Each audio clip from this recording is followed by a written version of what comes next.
As an Amazon associate, we earn from qualifying purchases. This podcast is supported by its listeners. If you choose to purchase something using links on our website, we may earn a commission.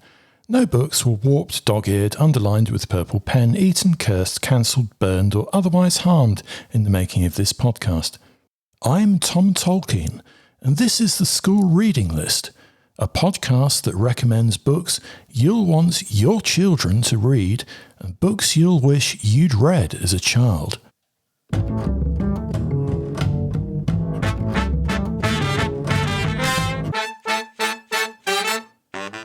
And to kick off episode 7 of the School Reading List podcast, let's rip open some book post.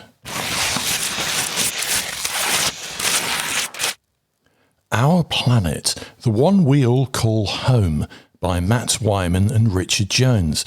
Richard Jones's gorgeous graphics, interspersed with outstanding photography, combine to create a glorious visual exposition of the natural world. Children will lose themselves in jungles, seas, lakes, forests, oceans, and frozen worlds.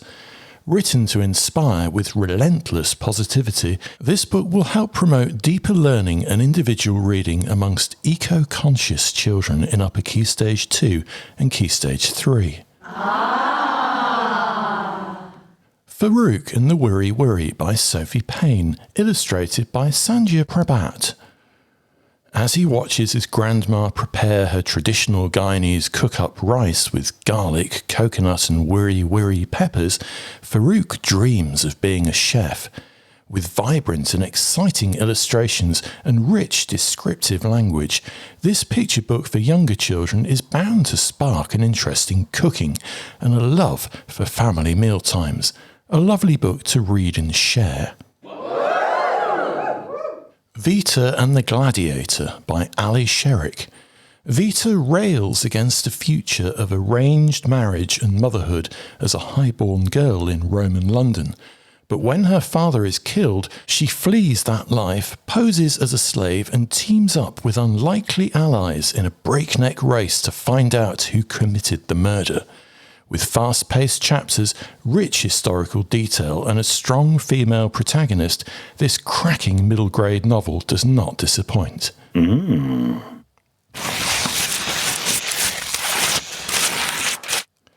from Templar Books, this is Tell Me About, and there are 2 of them, Plants and the Human Body by Emily Dodd and Chaw Kung. Covering the parts of a plant, flowers, seeds, trees, leaves and carnivorous species, each page is packed with eye-catching and vibrant illustrated short bursts of information. We were particularly impressed by the use of national curriculum science words and terminology and the clarity of the scientific explanations. Promoted as a first science book for curious minds, this charming small hardback ticks every box for more able children in Key Stage 1. Be sure to check out the other new title in the series, Tell Me About the Human Body, as well. Ooh. And from Faber Children's, Blanksy the Street Cat by Gavin Puckett, illustrated by Alan Fatima Haran. When Blanksy the cat starts to paint vibrant street art murals, his friend Pete the busker becomes more and more rich and famous. But, as this cautionary tale tells, there's more to life than money and fame. Full of warmth, wit and fun, this quirky and original story is great to read aloud to children in years 1 and 2, and a perfect shorter text for newly independent readers. And hot off the press from Piccadilly, it's Bob versus the Selfie Zombies by Andy Jones. When an evil genius from the future turns people into rather bitey zombies using a trick selfie camera, only Bob and his best friend Malcolm can save the world because Bob can travel in time. But although time travel sounds great in theory, Bob can't seem to control his talent, leading to some hilarious and unexpected situations. After reading this, playgrounds will never seem the same again. This fast-paced and fun, easy read will appeal to 7 to 9-year-olds as well as less confident readers aged 9 to 12. Ooh.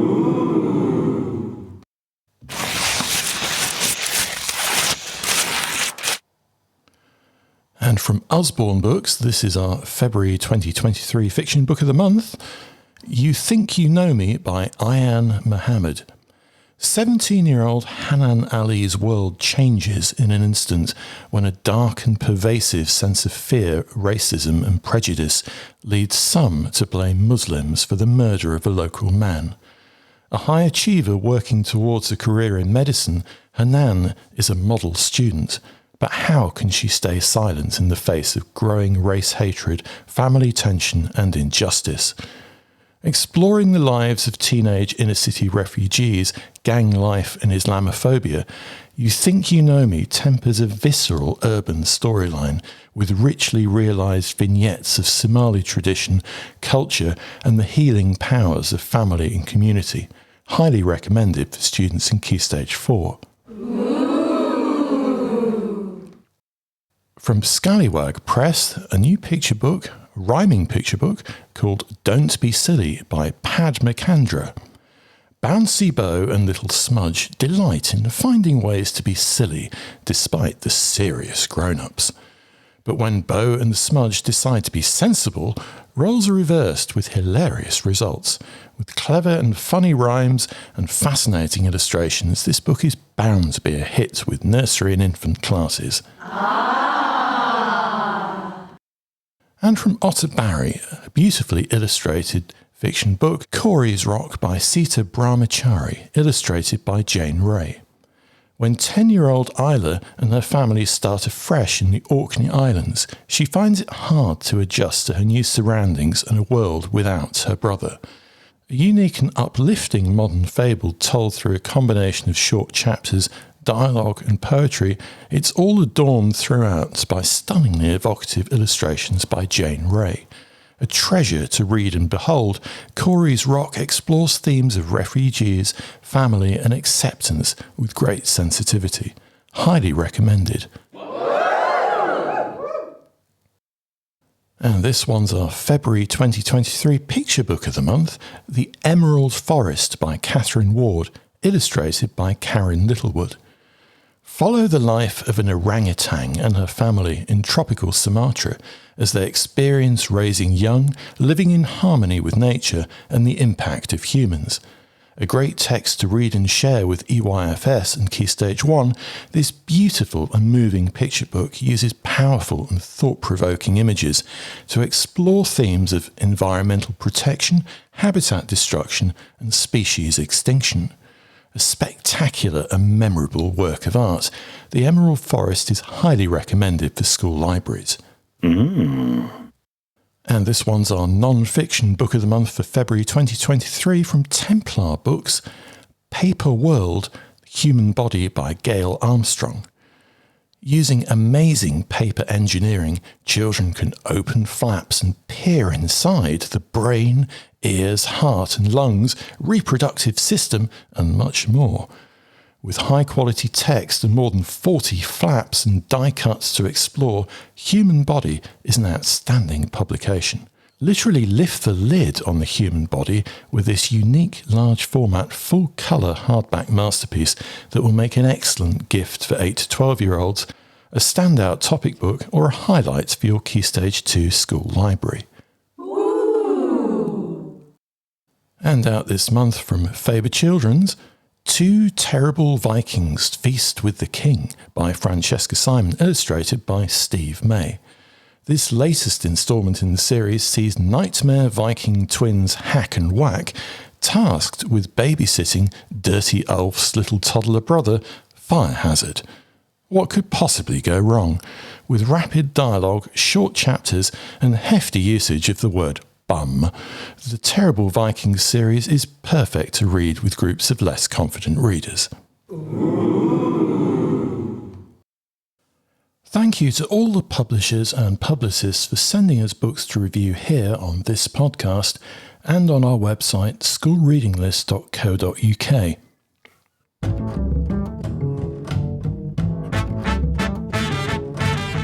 Here's our rundown of great new children's and young adult books hitting the bookshelves this February.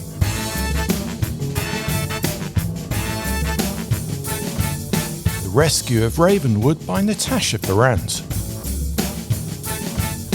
Promise Boys by Nick Brooks. Unspoken by Kwame Alexander and Dare Coulter. Out of the Blue by Robert Tregoning and Stef Murphy. Teddy's Midnight Adventure by Yoko Mori. Don't Be Silly by Padmacandra. Two Terrible Vikings Feast with the King by Francesca Simon. Xanthi and the Ruby Crown by Jasbinder Bilan. Lizzie and the Cloud by Eric Fan and Terry Fan.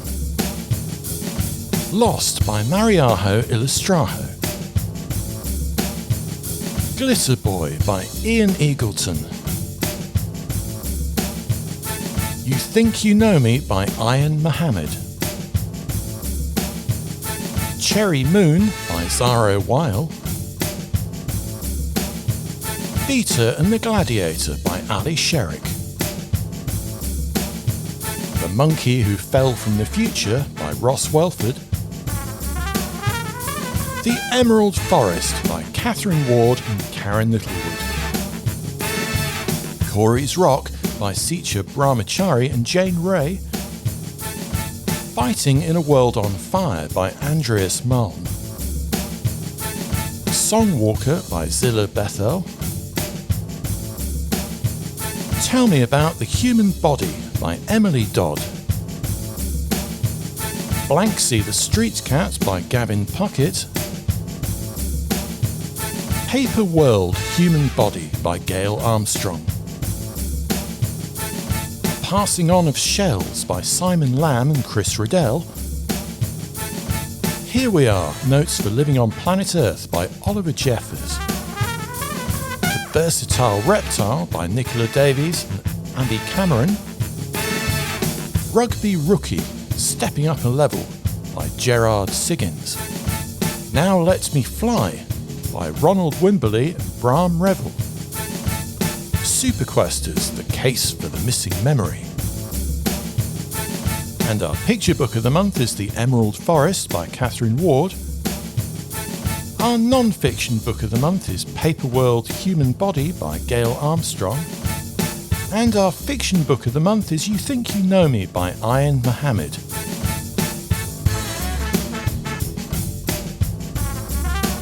And it's a shorter month, so the voiceover doesn't quite fit with the music. Be better with a leap year, I think. Boogity book, let's get reading. If you're a teacher, librarian or avid bookworm who loves children's or YA books and you'd like to review brand new titles for the school reading list, get in touch by email. We'd love to hear from you. The address is reviews@schoolreadinglist.co.uk.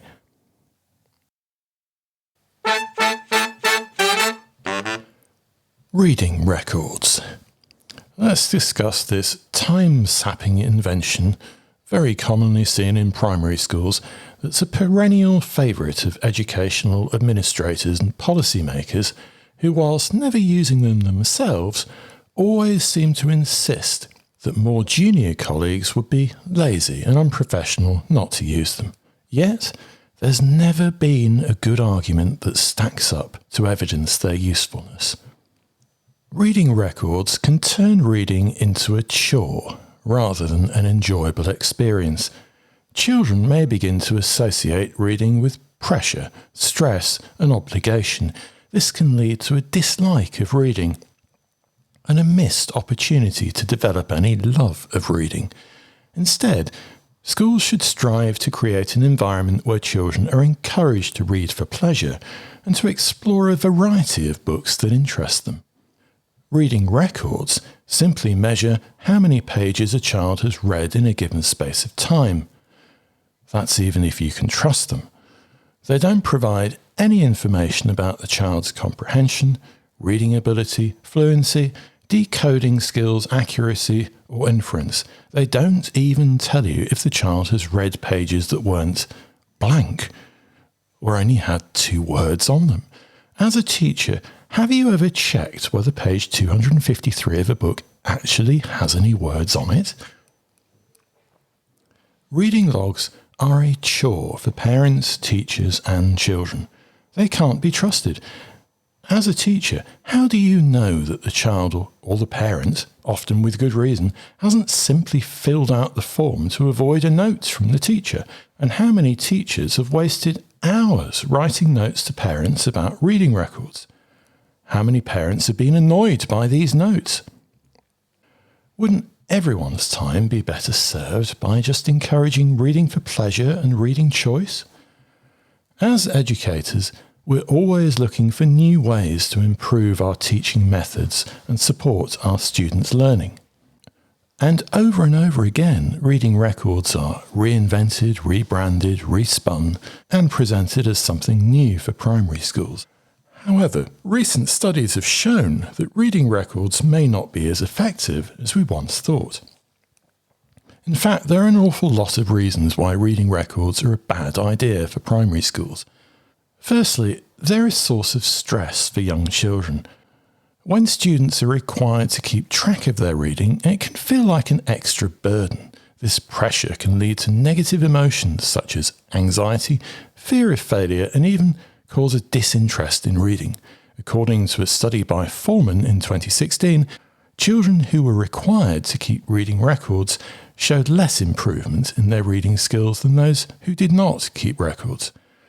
Another problem with reading records is that they don't accurately reflect a child's reading ability. Children may feel pressure to read a certain number of books or pages to meet their record goals, rather than focusing on comprehension or fluency. This can lead to the development of poor reading habits and hinder their overall reading progress. Reading records can lead to a sense of competition among students, which can create a negative classroom environment. Children may feel pressure to read more than their peers, or to complete the reading records faster than others. This in turn can lead to a sense of rivalry, which can be counterproductive to the collaborative and supportive atmosphere that primary schools should be looking to create. Reading records often require children to read a specific number of books or pages within a certain time frame. This can limit their choices and exploration of literature. Children may feel obligated to read books that are simply not interesting to them, that don't challenge them, but just fill out the requirements of the reading record. This can lead to a lack of enthusiasm for reading and a missed opportunity to develop that lifelong love of literature. Reading logs are not an effective method for providing feedback to students. Teachers are often required to monitor many students' records, which can be time-consuming and limit the quality of feedback provided. Additionally, reading records don't provide any insight into a child's comprehension, fluency, or other key reading skills that are necessary for overall reading success. So what can we do to support young children's reading progress without using reading records? Well, there are many alternative methods that have shown to be effective, including personalised reading recommendations, individual reading goals, regular assessments to monitor reading progress, and, above all, promoting reading for pleasure. So to sum up, reading records might have appeared to be a useful tool in the past, but recent studies have shown that they're not effective in supporting young children's reading progress. The pressure and stress they caused, combined with the limited ability they have to accurately reflect a child's reading ability, make them a bad idea for primary schools.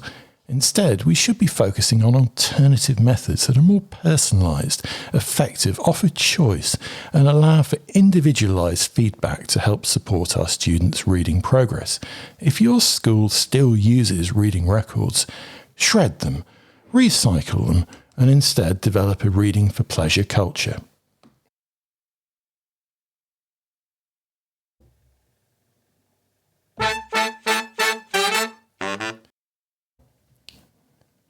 Here's a selection of exciting new book tasters sent to us by new and self-published children's authors this month.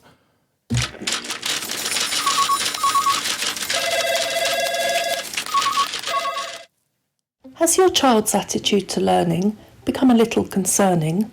Watch him fully engage on every page with the bumper book of double learning. Double learning? What's that? Double learning means you learn two things at the same time. For example, you read about the solar system, then use information from the text to calculate percentages. After learning about word types, you read a text about human evolution. Then, through the text, you identify nouns, adjectives, verbs and adverbs. Whilst learning about prepositions, you learn about the human digestive system, and so on. With geography, science, religion and history, jokes, puzzles, games and a murder mystery, all the English and maths a child needs to be learning is in the bumper book of double learning. For more information, go to helenjbailey.co.uk or check out the reviews on Amazon, Waterstones and Goodreads.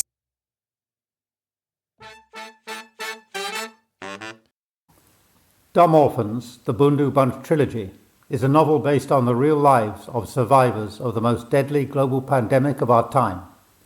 A group of left behind and left alone orphans of the HIV/AIDS pandemic in southern Africa are called dumb by others in their community. They struggle to overcome this label and unfair treatment by their community headman. Love Reading for Kids ambassador has said, through the plot line of the different stories, there's a gentle introduction to discussion of poverty, international aid, immigration and refugees and more. With illustrations depicting key scenes, this represents an easy way to introduce these topics for younger readers. An online book club reviewer has said, this book is an inspiring story every teenager should read. It should be included in the list of literary texts for schools.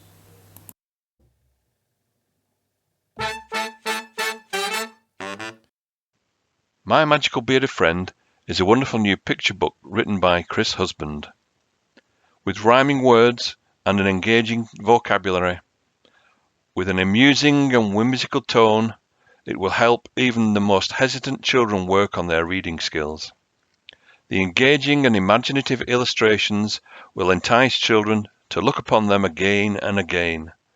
These, along with the nocturnal theme, will ensure My Magical Bearded Friend will become a firm favourite at bedtime.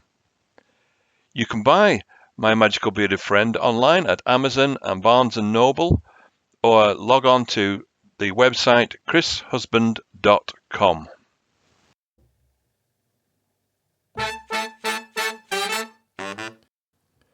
And here's a more in-depth monologue from author and philosopher Judith Milliker, who tells us about her Philosocats series of books. Hello everyone, my name is Judith Milliker. I'm the author and publisher of a book called The Philosocats, which was illustrated by my friend and colleague Belimar Matamata. I'm very excited to be on the School Reading List podcast today, and big thanks to Tom for kindly giving me this opportunity.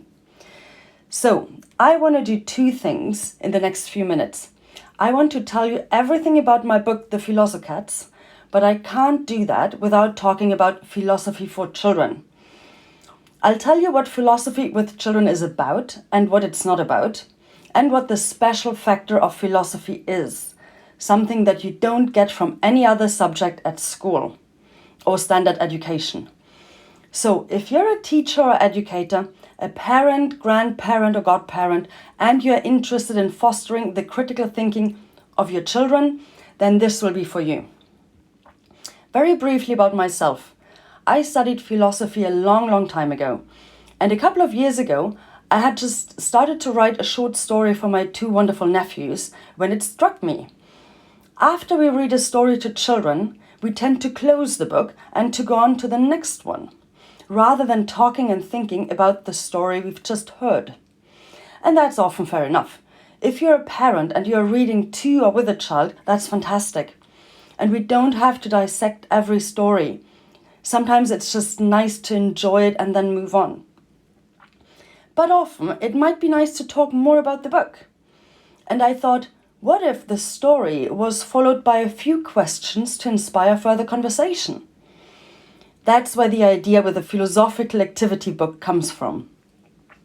So instead of just closing the book at the end of the story transitions into an activity book which asks questions like, was the girl in this story really brave when doing this and that? Can you be scared and brave at the same time?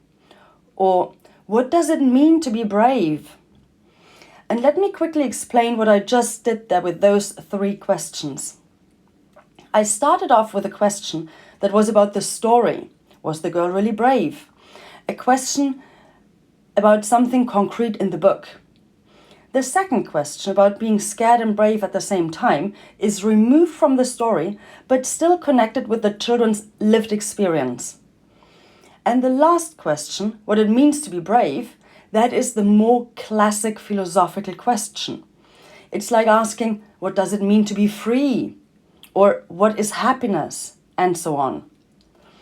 So we started off with something very concrete from the lived experience, and by talking through that, the abstract philosophical question becomes much more accessible. And that's really important when doing philosophy. A question like, what is bravery, seems at first daunting to everyone. But if we have a story at the basis, we all can relate to it much more easily. And this is what doing philosophy means. It's talking about those questions that often get called the big questions. And you don't have to necessarily know what Aristotle and David Hume said to wonder about bravery and freedom and to do philosophy. So philosophy is something that already 3- and 4-year-olds can do on a lighter level, of course.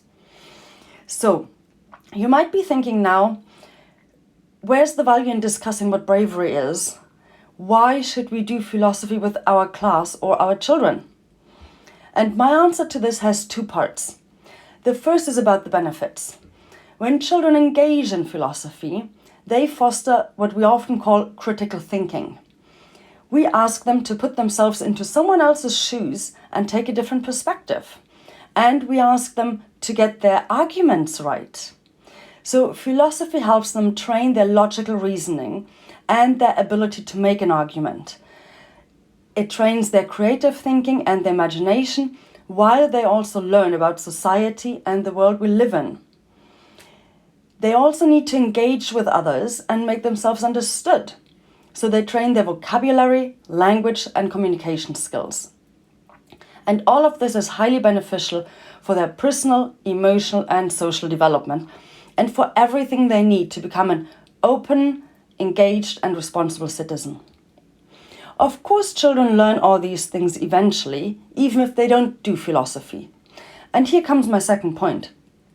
Philosophy is different from the majority of conversations and engagements, especially at school, which is focused about conveying knowledge and about getting an answer right or wrong. Philosophical questions don't have a clear yes or no answer. Children are free to give an answer without the fear of being right or wrong. Philosophy is in that sense a safe and free space for thinking. It's a space where they can get to ponder what the truth about something is. It is a completely different experience. And that's why philosophy is such a wonderful way of fostering the critical thinking of children. So this is why teachers and parents should do philosophy with their children. And I know there are a lot of teachers and parents out there who engage a lot with their children. But all of you also have a lot on your plate. So why not make it easy for you and give you some ideas and inspiration where the story ends? And that is how my book, The Philosocats, was born. My book, The Philosocats, is for children from 4 to about 9+. It's a 2-in-1 book. So there's a picture book first, which is then followed up by a philosophical activity book. This story is called I Thought We Were Friends.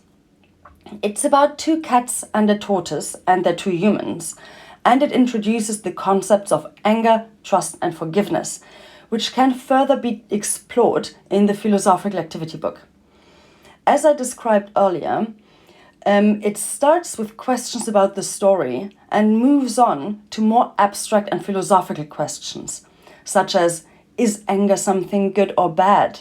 And is it good or bad to trust someone? I also added creative exercises, games, mindfulness activities, and brain teasers. A lot of children enjoy colouring in and expressing themselves in lines, shapes, and colours. And thinking is not only about the brain and the head, especially for children. It's so important to engage the entire body. That's why I added mindfulness and embodiment exercises and social games. With this variety, there's some fun for every type of child. And it's great if you're reading with only one child or with a class of 30 children. You can find the Philosocats on Amazon simply by typing Philosocats in one word into the Amazon search bar. It's available worldwide as paperback and ebook in 5 languages: English, German, Spanish, Portuguese, and Polish.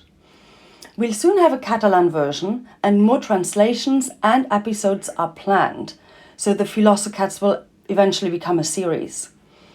You can follow us on Instagram. Just search for PhilosoWorld, where we'll announce new books and translations and post tips for doing philosophy with children. I also recommend visiting our website, philosoworld.org, where you can find free resources to do philosophy with children, free philosophical activity sheets for popular children's books and other popular topics, such as light and dark or death. So check out my website, it's philosoworld.org. The first Philosocats book has received fantastic reviews on Amazon, and my illustrator Belimar and I are always excited to hear from you, from our readers, and get feedback. You can get in touch with us via social media or via our website. The 2 important words here are again Philosocats and PhilosoWorld, always in one word. You'll find us with one of them. Thank you all so much for listening. I hope you get interested in doing philosophy with children. That'd already be a success for me. Remember that philosophy is for everybody. All you need to do is wonder.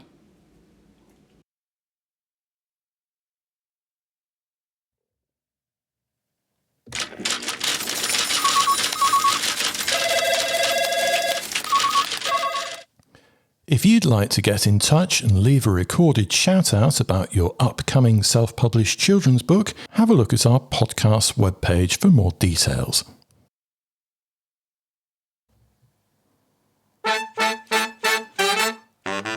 Ever wondered why American students on University Challenge seem to have a wider general knowledge than the Brits?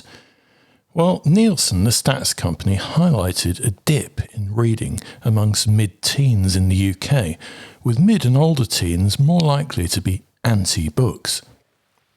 In 2016, The Guardian reported that the UK was only 17th in a World Literacy League table and behind other English-speaking nations, including the United States, Australia and Canada. And when you look at the end of education, the average reading age in the United States across the population post-education is grade 7. In other words, 12 to 13 years old, whereas the average reading age across the population post-education in the UK is, according to the Gov UK website, year 5, i.e. 9 to 10 years old. So where does this 2-year gap come from?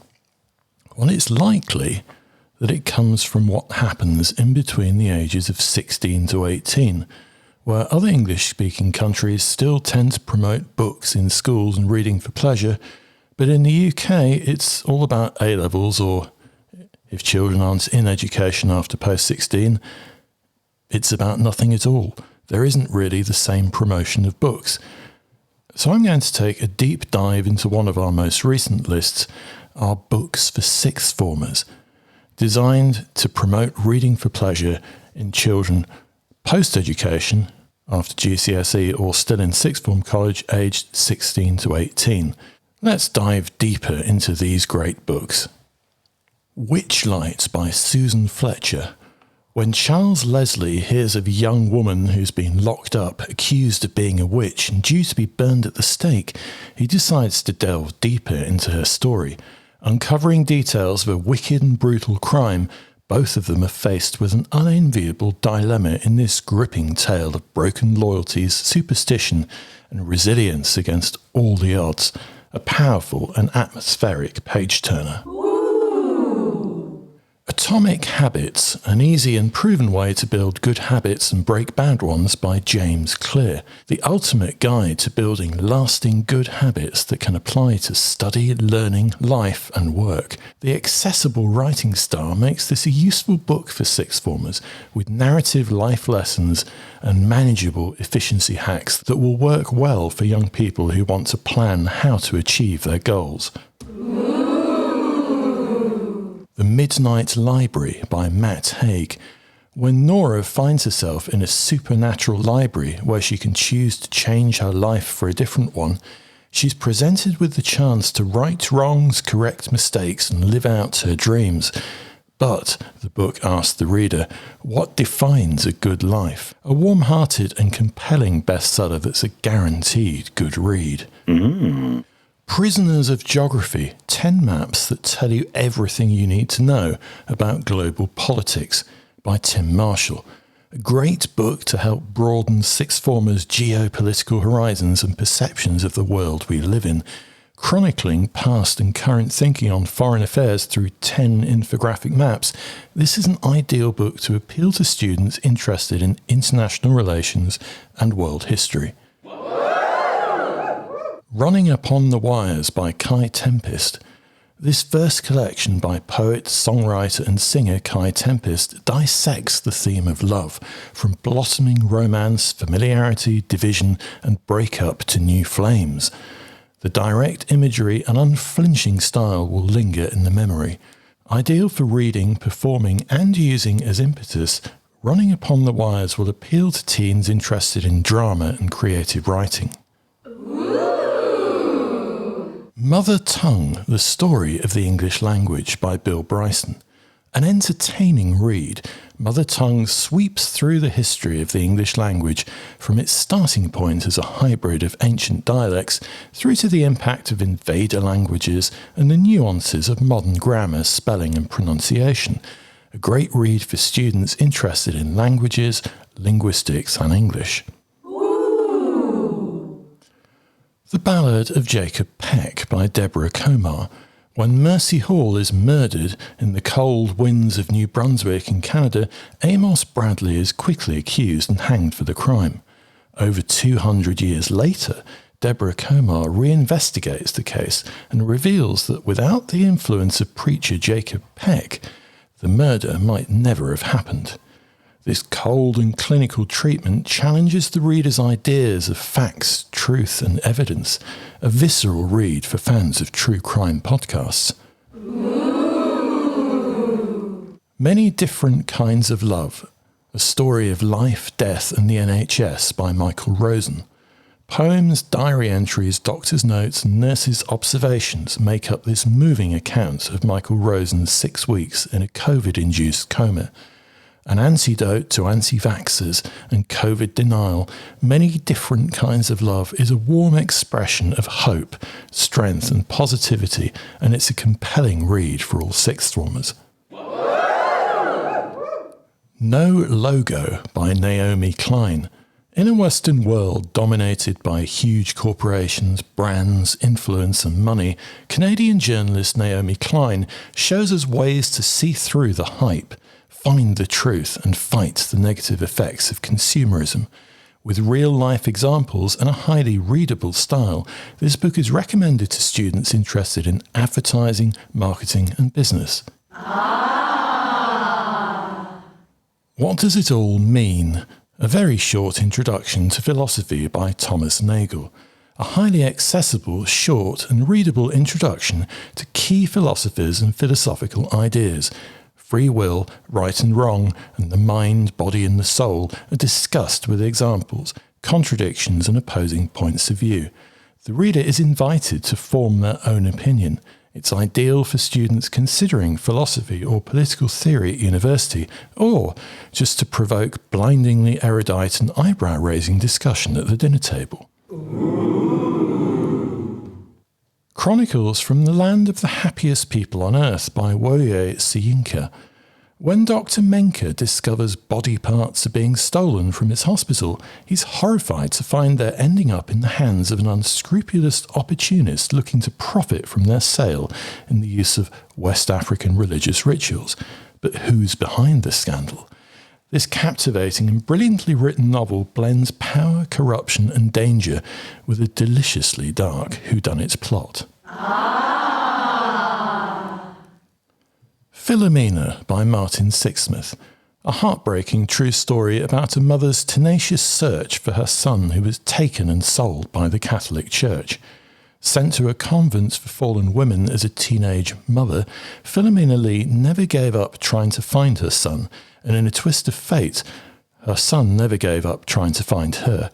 The evil of institutions and heartless, self-righteous bureaucrats that she faced will linger in the reader's memory. It's a highly worthwhile read for anyone considering a career in social care or religion, or for students thinking of working in a large and faceless organisation. In Cold Blood by Truman Capote. This classic true crime narrative is both chilling in the terse prose presentation and the nature of the subject matter. The crime, the scene, the investigation and the emotional aftermath are clinically examined in forensic detail. It's not a book recommended for everyone, but it will be a compelling read for post-A-level students who are fans of true crime podcasts, journalism, criminology and human psychology. Where the Crawdads Sing by Delia Owens. With rich descriptions of rural North Carolina life in the 1960s and vividly drawn characters, the reader is thrust into Kaya Clark's world. Living an abandoned and off-grid life of solitude and nature, she's immediately branded an outcast and viewed with deep suspicion when a popular ex-high school football star is found dead. A highly original and readable novel. Why Most Things Fail by Paul Ormerod, a lively and at times light-hearted non-fiction look at economics and why some strategies work and why others don't. Using parallels with science, game theory, systems and logic, Ormerod breathes life into economic theories and practices with real-life business and corporate examples. It's interesting reading for potential entrepreneurs, PPE students or business school applicants. The Pleasure of Finding Things Out by Richard Feynman. This collection of essays and articles is a great book to keep older teenagers interested in science, reasoning, analytical thinking, and using evidence to inform opinions and rise above a 2020s media-driven world of fake news and hyperbole. Living Better, How I Learned to Survive Depression by Alistair Campbell. A must-read for teens before they leave home, start university or enter the workplace. Living Better explores depression, what causes it, how it affects people, how to live with it and how to use it. This frank, honest and eye-opening autobiographical account offers hope and encourages readers to talk about their feelings. Through discussion of real-life events, it offers fascinating and useful life skills. Highly recommended. Cancel This Book, The Progressive Case Against Cancel Culture by Dan Kovalik. In an era of social media, fake news, conspiracy theories and the cult of celebrity, this book will prove a provocative point of discussion for sixth formers. Arguing squarely for free speech and natural justice, Dan Kovalik deftly espouses why cancel culture is a risk to democratic values and rational discussion and reasoned judgment. A great book for debating in book clubs and discussing in academic interviews. And to have a look at these in more detail and the other 40 or so titles on our sixth form reading list, have a look at the link in the podcast notes.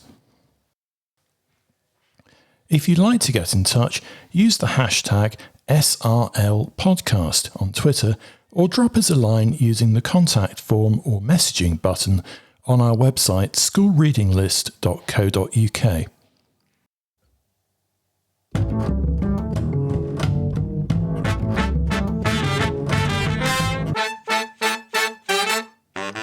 And all the books lived happily ever after. The end.